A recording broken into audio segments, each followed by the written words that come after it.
All right. That's what happens when venture capital buys your airline. Yay! Yeah. There we go. Sorry. Hey, our venture capital class is over. I'm sorry we didn't cover that. US Economics 101? Yeah, no, I'm not teaching economics. No, absolutely not. Anyway, hi, welcome to Lead versus Follow, what we're actually talking about today.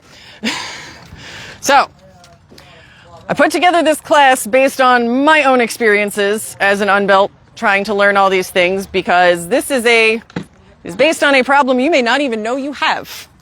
Why do I know this? Because I had no idea that I didn't know how to lead and control a fight. I thought I was doing it. I was not. So, you may have this problem and not realize it. Just knowing the people here, maybe not you specifically, but maybe some of our viewers online, or if other people join us. But there also might be other people at your fight practice who have this problem and don't realize it, or do realize it and don't know what to do. So in this class, we'll go through the concept, and then I also have a very step-by-step series of drills to try and teach this concept from the literal ground level up. So, you or the people at your practice may be particularly susceptible to this, to not understanding control in the fight if you are just a newer fighter in general. It's a hard skill to have if you have no experience. Or even if you are a more experienced fighter and you are several years in. I was 5+ years into fighting when we discovered I did not know how to do this at all, as it turns out. If you are on the lower to mid level of the skill in your fight practice, if your practice is stacked with real high-end people, they may not ever be giving you control, and therefore you might not realize you're not doing it. So that is kind of the backstory on why we're doing this and who it's intended for. So we're going to start by just jumping into what does it mean to lead versus follow in a fight. So we're actually going to start with talking about follow. Following is reactionary. It is a response. You are mostly purely just responding to what the other person is doing, be that movement-wise. They're moving that way, so you're moving with them, or they're moving that way, so you're moving away from them, or they're throwing a shot, making a threat, and you are blocking. You are following. They are controlling the action. So, of course, leading is the opposite of that. You are making your own decisions in the fight. You are breaking those patterns. And ideally, the most important part of actually leading the fight, actually having control, that the key little feature is the other person needs to be following. If you are leading and the other person is not actually following, then you're not really leading. You are in an active struggle for control of the fight at that point. It's not necessarily a bad thing. It just means you haven't successfully fully grasped that control. You haven't fully taken over the fight yet if the other person is not actually following. So, there's a lot of different ways this gets talked about. We use lead follow because that is the terminology that we just sort of landed on when we were working on this, and it worked for us. But you will also hear this referred to as control in the fight, as taking the initiative. There's a lot of different ways. They're all kind of alluding to this same concept. So, strategically, one of the things that maybe is a misconception, we talk about you want to be in control of the fight, rawr, you must be leading, controlling all the time. Just because you are controlling the fight in that moment doesn't necessarily mean it's good. You can be leading the fight but strategically not doing anything with it and therefore gaining no advantage from it. And just because you are following, conversely, isn't necessarily bad. You can strategically choose to follow sometimes. That can sometimes be you're giving yourself a break without just becoming static. You are sort of following along and letting them lead while you feel comfortable in your defense for a little bit, and then you can choose your moment for when to seize the control back. You can also use it deceptively to let your opponent feel more comfortable and lull them into a false sense of security because they will feel that they are in control, because they are temporarily until they're not. So, this is lead and follow is not good and bad. They are just concepts and tools that we use. So one more note before we start into the actual like teaching and demonstrating part is this is very frequently conflated with push and pull. Push and pull are both leading. Like we said, leading is you are controlling. You are getting the other person to do what you tell them to do in the fight. You are getting them to do something at your behest. So if I am, Bronis, will you come demo for everybody with me the sort of basic push-pull drill that we do with people? So the basic push-pull drill we often do with folks just to get them moving together with an opponent usually puts the new person in the follower spot. But it's, I'm pushing forward and he moves away to try and maintain that range. And I pull backwards and he comes towards me. In both of those, I'm telling him what to do. Pushing, I'm telling him to go backwards. Pulling, I'm telling him to come towards me. Both of those are leading. So, just quick note there. So, now, into the meat of it, we're going to talk about how to build this skill set from the ground up by the exact set of drills that we used to teach me how to do this. From someone who, this works starting on level 0 here, if your person that you are teaching, or if it is you, just does not get it, doesn't even know what it feels like to be in control, we force it right here. So I have 5 levels of the drill that we evolve through. Very important in this, if you are going to do this with somebody, is understanding the role of both people in the drill. This does not work if the person you are working with doesn't know what they're supposed to do, no matter whether you are the one trying to learn or teach here. So, level 1. Level 1, we just do a pure follow. So if Bronis is the person who is trying to learn control in the fight, and I'm the person teaching, we start by doing the thing they're probably already familiar with, which is just following. And it's pretty much that push-pull drill that we just showed, but you can go ahead and move it around. But the whole time, I'm going to be in control, and he is just going to follow and try to match my movements. He's going to try and stay right in front of me. So if I come towards you, you go that way, and then if we pull back, if I go sideways,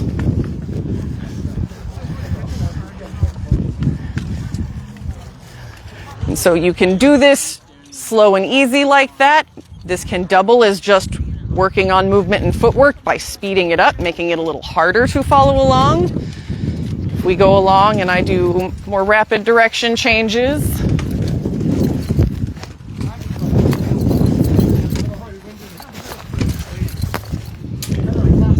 but he's still following.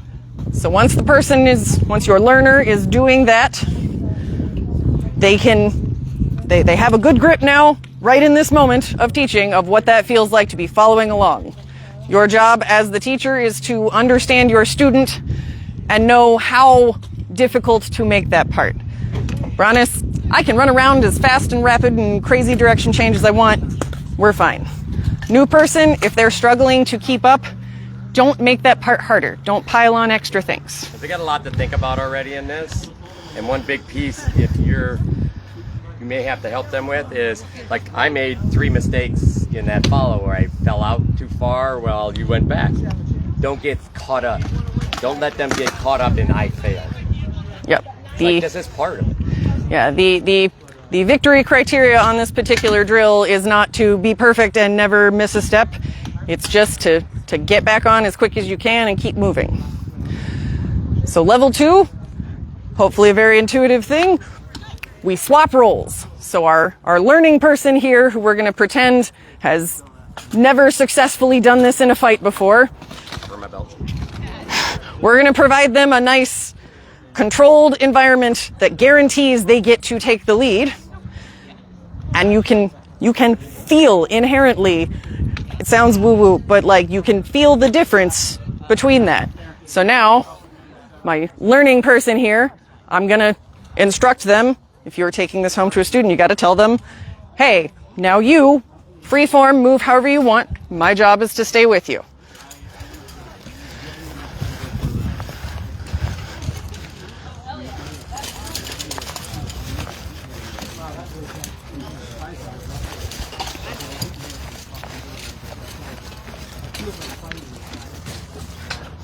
So I'm leading. I feel that, right? Because I have to, if I don't do anything here, just waiting. Yeah. Because she's following. Yeah. Speaking from my own experience going through this, it genuinely was a massive breakthrough for me just doing that. It does not look like much watching it. It looks like we're doing the exact same thing. But actually seeing someone else respond to your movements for the first time is huge. Because especially brand new fighters or someone who's spending an awful lot of time at their fight practice with, Duke, Sir, Knight, blah, blah, blah. Those people are not going to just give you control in a fight. It's really hard to turn it off once you know how to do it. So actually, he struggled mightily with doing these drills with me to start with because he was constantly wanting to jump back into that other role. I gotta stop. So this is where if you are the higher end person teaching someone else, you have to practice keeping yourself in your role and actually following and not jumping in and taking it over when they're supposed to be leading. Good part about that following is when you're following somebody, there's freedom a little bit in thought. You're just kind of following what they're doing, and you're figuring out when to make that change to the lead, right? So you actually get a chance to find a little bit of flow in there if you do it right over a period of time, because you're releasing stuff in your brain, you're getting some good feedback, and you're then creating something, and that's how we develop into flow. A little side benefit you can get from this one as the student taking control of the movement here.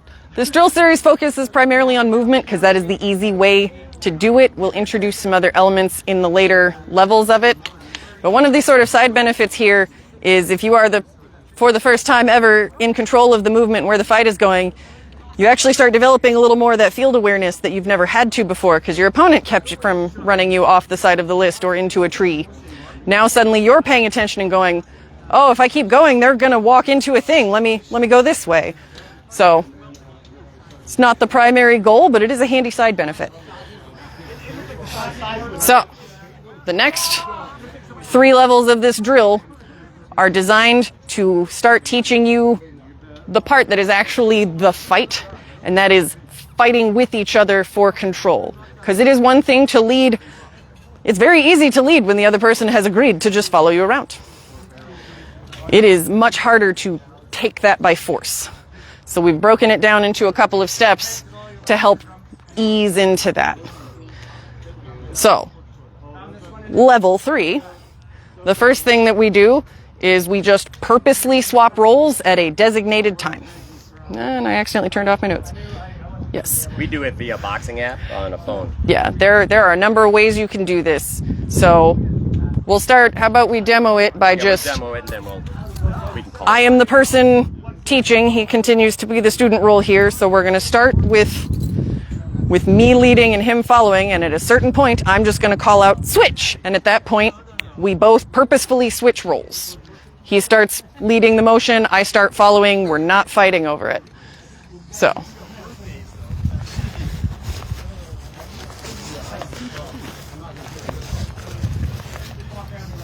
And switch.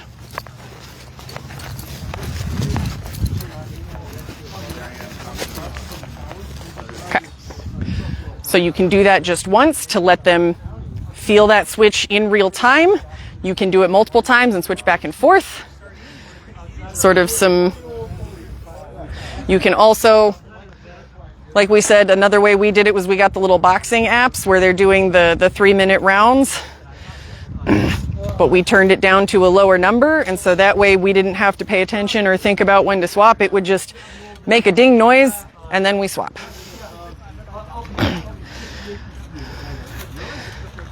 The next step is... break into some drills before we go through the whole thing, or are you going to go through the whole thing? Like, I'm used to just plowing through it. We could actually try it instead of making everybody stand there. Cool. Good point. They're not just standing and listening, and they get a chance to review the 3 things we just did. All right. So everybody pair up. We're going to try it.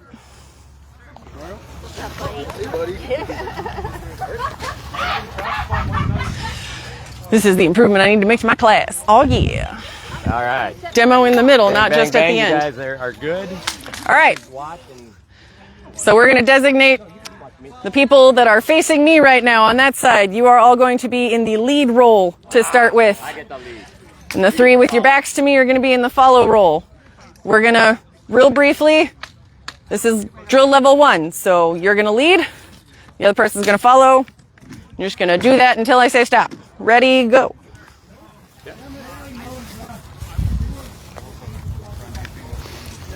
I'm running away. And I'm running away. And I'm gonna come hang by. I don't find anybody. All right, and stop.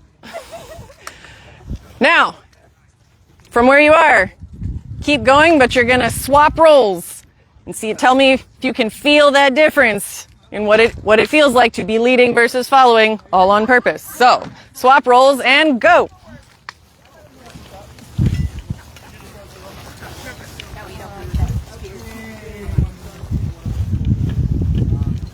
Just try to keep you right away from people.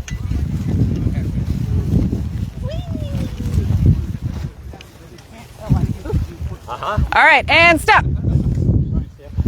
I know. And stop. So, coming back in closer for a second. Everybody back in. Everybody confirm yes or no. Can you in fact sort of feel the difference between each role? It is nice and crystal clear when we're doing it this way. Also, friendly reminder, depending on, how skilled your opponent is, that's how you adjust up and down on the movement. What you should not be doing at all right now is fakes.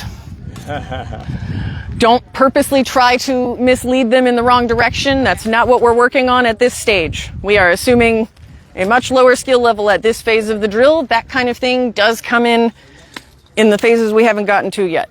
Like I said, this is an incredibly granular build-up because sometimes you need that.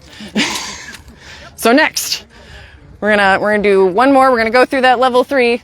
And you're going to call it. Yep, everybody pair up. We'll go back to the people who were leaders the first time, be the leaders, and I will call out switch in the middle, and you will all change roles. And if I call out switch again, change back. So, all right, everybody ready? And start. There you go. Good.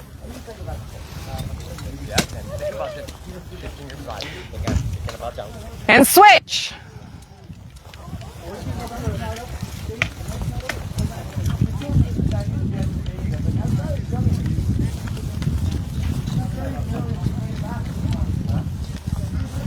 And switch. I got a little bit of a whole. Your belly's coming down. All right, and stop. I don't know what it is because we're crouched all the time. So, what this hopefully helps us all feel and experience, and your new person that you're teaching this to or learning with, hopefully what they get to experience there, is that ebb and flow. This is actually the fight. It's that going back and forth. We are taking control. It goes from one person to another. You're all experienced fighters here. I'm sure you can agree. It is not all that common that you get to just run roughshod over your opponent and be in control every moment, the whole fight. It's always a struggle. That's what it's about. So being able to feel like we just did when it is switching back and forth is the step 1. In the real time, if you don't mind, there's a real point in because she's showing the feeling of this, when we get, and she's probably going to talk about this later, I apologize, but at some point, you're not just going to call your switch, Yeah, right? that's level 4. So. That's where we're going. All right. So, level 4. We are again going to purposely swap roles. But now we're going to do it at an unspecified time. So instead of me shouting out switch, what you can do with your drill partner is sort of establish hey, wait at least 10 seconds into the drill so that we're moving around. And then at any point in time after that, have the person that is following just decide we're switching now. As the person who is leading at first and the other person is following and going to take it, now that we are not telling when, the onus is on you in the lead role, the teacher role, to pick up on when that is happening and allow it to happen. This is where this can fall apart really badly when trying to teach. If you are not able, as the teacher, to let that control go. Because the next step, the final phase, is where we're going to work on teaching the strategies for how to take that control by force. But first, we need people to be able to initiate it all on their own without needing a cue.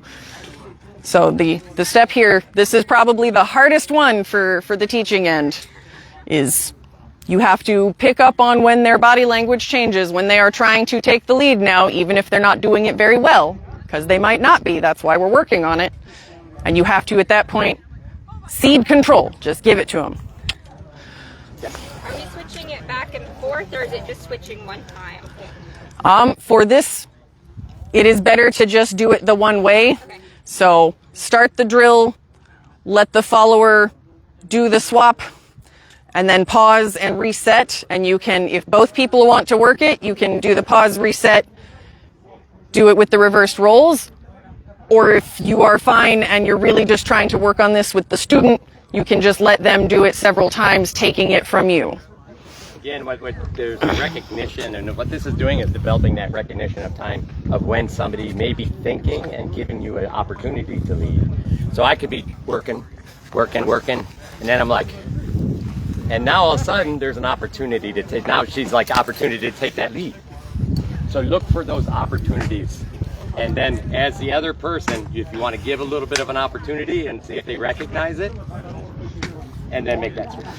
Because it's recognition of the opportunity is the hardest part. Yeah, realistically, this is a 5-step drill series. The vast majority of your time is going to be spent in 4 and 5, these final phases. The first ones are just laying that foundation to get somebody to recognize the difference between lead and follow at all.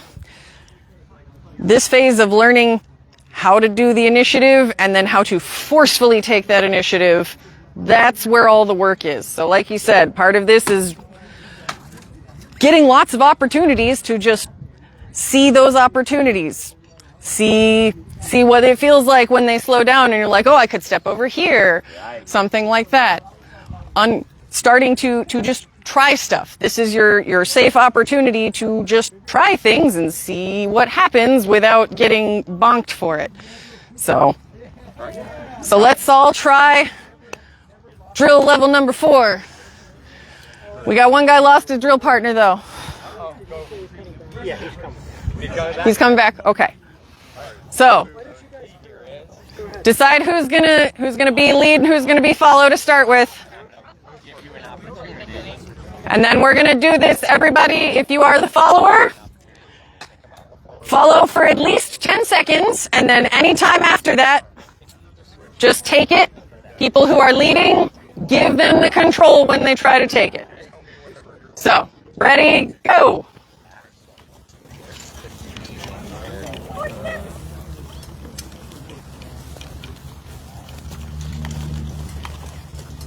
Yeah.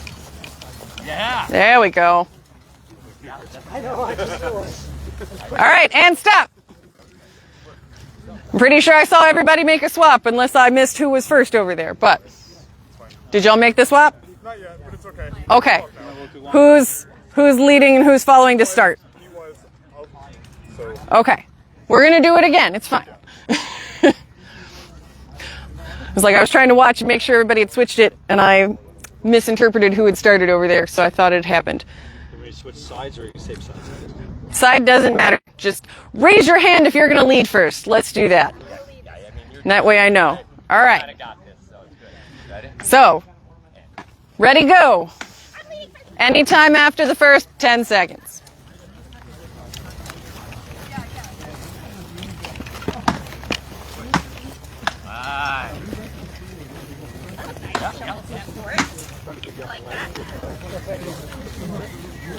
There we go. Good.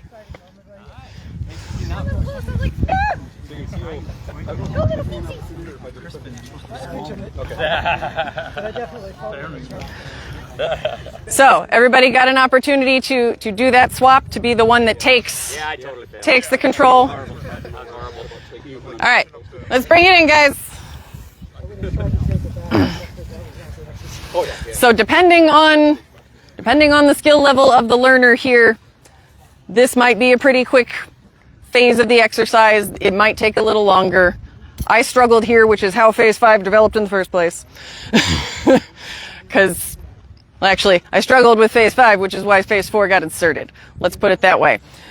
Because the next phase is actively struggling for control.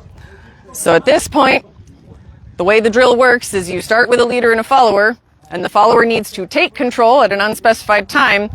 The leader is no longer obligated to just give it away for free. If you are the one teaching, it is incumbent upon you at this point to have an understanding, feel out the skill level of the student. If they are struggling really hard, let it be easier at first. Don't give it away totally for free, but if you see they're doing the right thing, if they make that step, that push, whatever, struggle for a second and then let them have it. And that reinforces for them that they did the thing and gives them more confidence to keep doing it. And then over time, as you go through it, you can make it less and less easy. And that lets them gradually go through it. If you just immediately say, nope, I'm going into Super Duke mode, and you never give them control again, they're not going to learn. So, this brings us to strategies, how to take control. Because if you're a person who's not done this and you're trying to learn, you're going to go, cool, how do I take it when you aren't letting me anymore? You may not know how. So, this is where a lot of struggle and frustration can happen. It is helpful to have suggestions for that person, or if this is you, it is helpful for you to get some suggestions right here. So really what it boils down to is you have to do something that the opponent must respond to. So a lot of it is just surprising them. Surprise direction change. You can do a surprise range change. So if we're moving around and everything's been going good and I all of a sudden go, hey! Now I'm falling back because they got outside. I've given that control away. If you can spark that sort of brief panic of, oh no, they did a thing I didn't expect. Now they're following. They have to react. That reaction, like we said, following is reactionary. You have taken the control, even if it's only for a moment. Surprise range change, if you do a sudden jump towards them, or if you are leading and you're drawing me that way, and I all of a sudden go, no, I'm going this way. Yeah, they're pulling me. He can either fully disengage, or he can say, wait, the fight's over there. Now he's following. I took control. Yeah, going backwards still can be a control. Even just a tempo change. If you're following, but all of a sudden you keep following, but you go real fast, or you suddenly slow way down, you get kind of the same effect as the range change there, or the direction change. Other things that are not necessarily in the middle of big movements like that is just making your step change from being I'm stepping right where you are to I'm stepping outside your corner. They don't want to let you have that outside. I'm sorry. So if I'm following along, so yeah, you're leading. Yep, you're leading. I'm following along, and I all of a sudden go.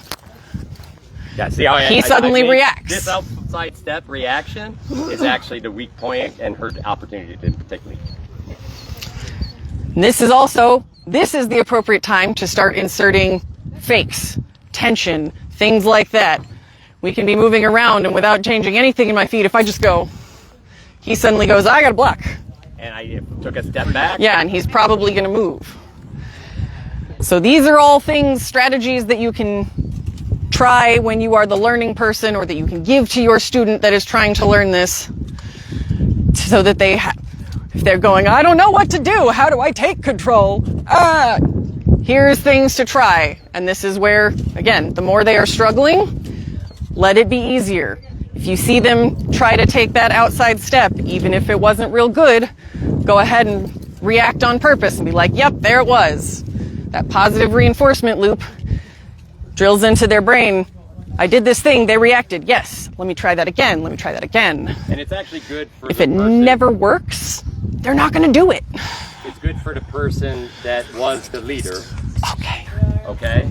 Because if that person then takes the lead, but I try to force it, it becomes a bad thing because now there's a fight for going on there. But if I was like, no, I have to have the lead, actually it may not be good for you.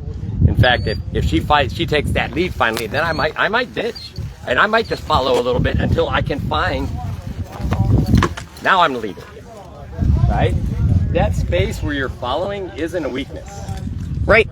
Like we said earlier, following does not equal bad. There are lots of strategic ways to use follow. You just have to know you're doing it and do it on purpose.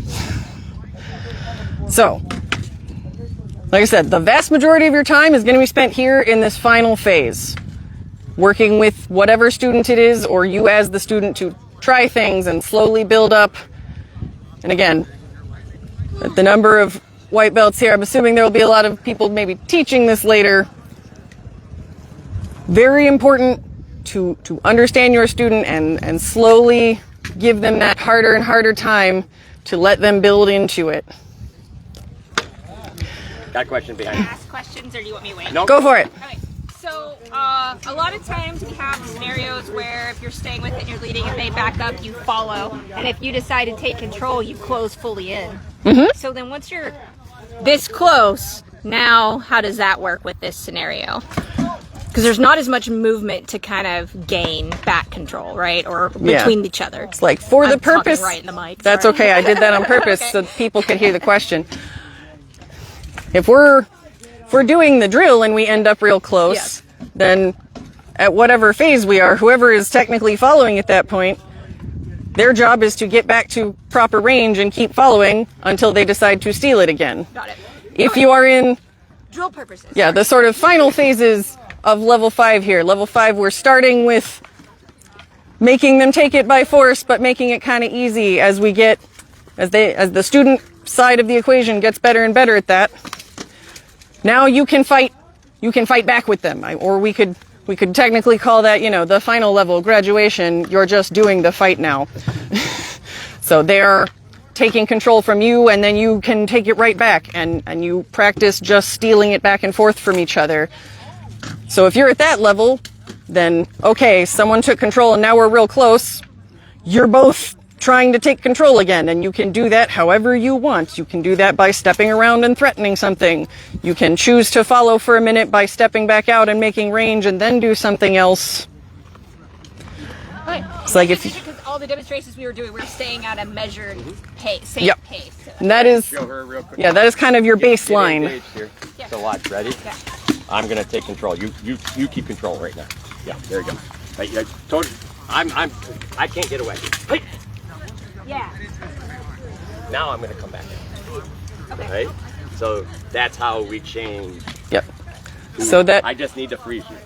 yeah, so that's, depending on how you want to look at it, that is a surprise range change or a threat fake tension. It works great.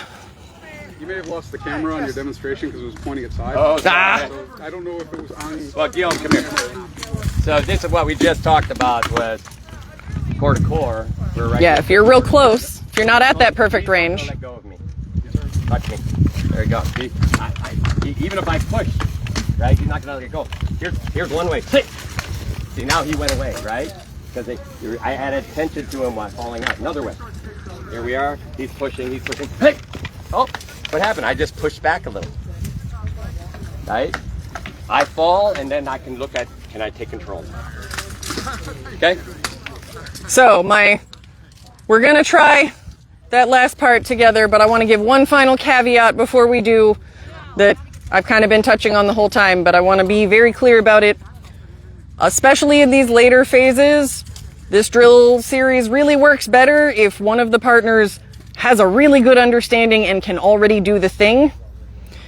It is far less successful to try and do these later phases of it with two people that both have no idea how to take control and are both struggling with that part of it. This is far more effective if that teaching half can, like we said, purposely give it when needed, make it a little easier or a little harder. If both people don't know what's going on, a lot of the feedback that is needed gets lost. All right, I guess my question, so is control aggression? No. And literally, that's... Control just means the other person is reacting to you. They are doing what you tell them to do. Whether that telling is just, I'm moving towards you and telling you to move backwards, whether I'm, making a fake and therefore telling you, you should block now, please. It is not, I'm gonna run up on you. You can be not in control of the fight at all while doing that. In fact, you're most likely not in control. Most of the time. That's mistaken often, especially with a lot of smaller fighters. They're told, you just have to be more aggressive. That's the problem, and that's not. That's not. Yeah, aggressive does not guarantee control. That's why I asked that question. The other piece... Sometimes aggression will get you control. Like, yes, sometimes it'll work. That's why people keep trying to do it. But especially if you are against an opponent who is more skilled than you, they're probably going to be like, okay, cool, thanks. And they're not really going to follow. They're going to sidestep and do their own thing. And now neither of you is leading. And again, the big key in this was, in aggression, sometimes you lack control. So you're not reading your opponent, you're just being aggressive. Yeah, you're just blindly running in. That control part goes away. So just be aware of that. Be careful when you use the word aggressive. Yeah. Can we show one more thing? Sure. And I do want to give everybody a chance to actually try this phase. Lead, and this is something you see all the time. Here we are. I'm going to be the lead. I'm pushing. I break. Now who's leading? Wait, can you stay there while I take a break? I mean, it depends. Are you running away from me now, or are you pulling me? How many times do you see bang, bang, bang? And then they stop and they let you have the, yeah. So you just gave away your initiative or control. This is when your opportunity as the opponent. Right, which honestly, that is probably one of the best ones to use if you have a student that is really struggling with that active taking. They don't know when to do it. Yep, here I am. Give them that opportunity. Yeah, because they will almost inherently start following you. Yep. But if they just stand there and stare at you confused, then you can prompt them and tell them, hey. Or I'm going to prompt it here. I'm going to do that. This time I want you to push into the corners. All right. See, now I'm like, oh, whoa. I'm the question person, sorry. No, it's good. Questions are good. So, what you just did culturally in a lot of places that I go to, if Yep. somebody breaks off and inputs or stuff like that, there's something wrong or they need a second, and it's polite to give that to them. So sometimes some places have a cultural it's a cultural thing. So here's a really sneaky way. You do that, okay? You put aggression on and then take it away. So I'd like, you good? Just ask. Because that normal break sometimes is used as a time for them to take a break, but there's no hold. Yeah, it's like you can politely not hit them Are you okay? while still walking towards them in your guard saying, hey, we good? We good? Yeah. So just ask. You're being polite. So, and I'm still in control because look where I'm going. Are you okay? You okay? Okay? Okay? Ready to fight? No. no, there's spears in the way. All right. So, everybody pair back up. I have one question. No, go for it. Questions, yes. So someone in I the do look learning like you're- stages of that, where they're taking a break, they're backing off. Sometimes I struggle with, because I'm learning, I'm like, this seems like the best opportunity for me to take control at this point. It is. So then they immediately try to take it back because they gave it to me a little bit, right? And Yep. so then I have to back off and follow again. Sometimes I feel bad because I'm like, am I just prolonging? Is this now an endurance battle? You know what I cares? mean? It might be. And if you're just sparring, then yeah, that might happen. If you're trying to do this drill Yeah. and they're not letting you actually take it unless you are in this later phase, then that's we need to work on our roles as teacher and student here. Because there's But- just so many minuscule moments that I can take control over a better fighter. That's correct. But then Yes. they just immediately take it back, and I'm like, oh, well, Right. back to square one. But And that is the learning. Also, in that space, you don't have to give away control. You're like, oh, they're going to take control back. No, I'm going to pull them. I'm going to pull them. Right? I'm going to, hey, look over here. Look. Oh. Well, yeah. I think that's where I'm at specifically is, So let's am I actually, pulling or am I Can we flip where the camera is? And that is a good point, because this one confuses a lot of people, myself included. Used to be a big problem. Show the difference between you're just disengaging and I'm taking control versus you're pulling me. So first, the disengage. See that relax portion? At this point, I am not prepared to actually be in control. Now watch. But alternatively, see, now I'm controlling, right? You see how I'm changing my tempo a little? But I'm still ready. And I'm just looking, I'm relaxing, and I'm looking for a bigger opportunity. and if you were backing off to try and take a break, you can still take a break. Yeah. It is very easy to breathe comfortably when I know where I'm going. Cool, you follow me, this is great. Or even going forward. It's really easy to breathe when I'm just doing this. Hey, what's up? Yeah. See, and You ready to fight some more? In corners, I'm the one that's actually having a harder time. She's breathing, she's in control. All she's doing is taking corners. Right? So, Partner. it's like we're losing folks, but Right. folks that are still here, if you want to give it a try, we're going to try that final phase. One partner. Because I didn't follow the rest of the class. Okay, you two, I got you. You guys? So this is going to be decide who's going to lead to start and who's going to follow to start. Okay, so I'm going to lead, and then we're just going to swap it up. Yep, and then start going, and when you're ready, the person who is following actively take that control and just like, it's like, especially for you guys, like make him work for it a little bit. Don't make it too easy, because Leofrica is not a beginner here. So who's gonna lead? Who's gonna follow first? Lead first, so you're gonna follow. So at whatever point you feel like it, you're going to actively take that control and you're going to make him work for it at least a little bit. Don't give it away totally for free. I know you guys don't know each other, so you kind of have to feel it out on the fly, but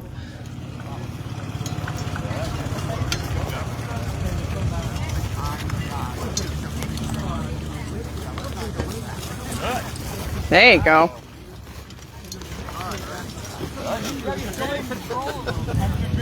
And so now if you've swapped roles, go ahead. You can keep flowing. Just take it back. Yep. Cool. Keep it up.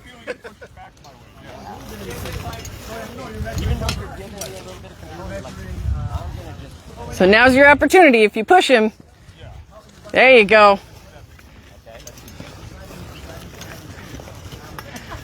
It's like anytime your opponent wants a break is a real easy free time to nab that control, even temporarily. Yeah, I feel like that. Yeah. See, now I'm following. A little.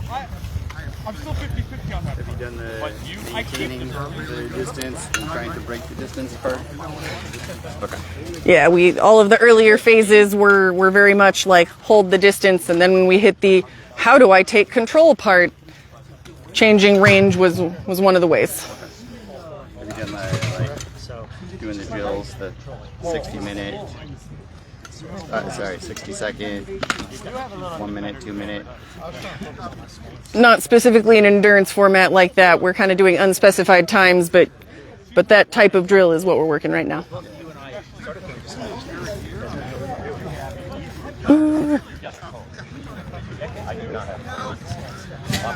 How's it going?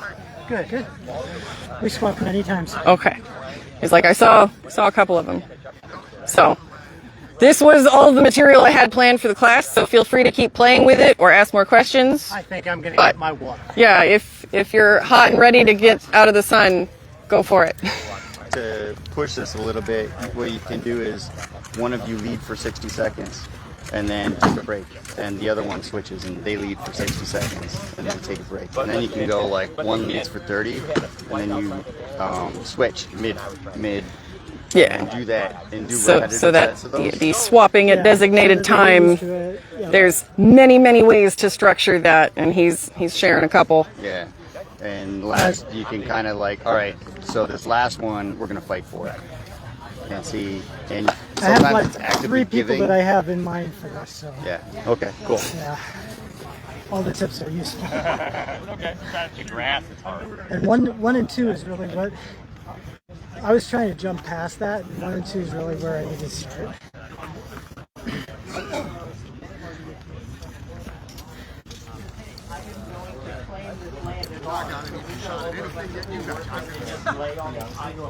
It's like anyone online, hopefully you heard me already saying this was the end of the planned content, but I'm gonna bring you over here to watch what they're doing over in the field for fun. They're still working over here. I feel like 25, you're like, no, it's like a, almost like, that's the part I didn't know that was the top. It's interesting when you really like it. Yeah. It's like I don't know how to see comments, so if anyone has a question online, I'm sorry. And then the feedback was, you didn't even know you were a restaurant. So that was catching up. The feedback was like, no, you weren't. But It did work. hopefully everybody found this helpful. I am not joking when I said we did this at this granular of a level to teach me how to do this. I was in fact the remedial kid in class and needed to actively feel those different roles. Are you still recording? Yes. And we got me there. And if we can get this kid there, we can get anyone there. Next. End it. I don't know how to end it, but I just finished saying goodbye. Thank you, everyone. I guess just hit the finish button.